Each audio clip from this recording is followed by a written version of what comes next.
All right, everybody, we're now going to go for a little ride in our 1996 GMC Sierra extended cab. A red with a sort of gray interior. It does have the bench seat. This does fold up. Other than that, it does have good power steering, good power brakes. Has your stock Delco theft lock radio.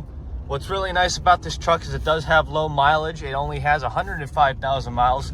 Long enough to use for whatever you want to use it for, whether it be driving, transporting, or, you know, pretty much whatever you'd like to do with it. Has the cup holders on the dash. Dash is not cracked. Let's demonstrate the brakes for you now. As you can see, all of our gauges working there, and they're all the stock ones, no aftermarkets. Has power windows. Like I said, it is an extended cab. It has a longer bed with the bed liner on top of it.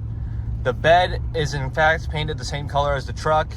It does have a low profile with 17 or 18-inch torque rims, but that doesn't stop the vehicle or make it any dangerous. It just gives it a better look and a better sell point. And yeah, it's a very nice truck we got here at Skyway Classics. Anyway, we're gonna get her turned around, put her on the lift, let you take a look at the underneath. We'll see you there.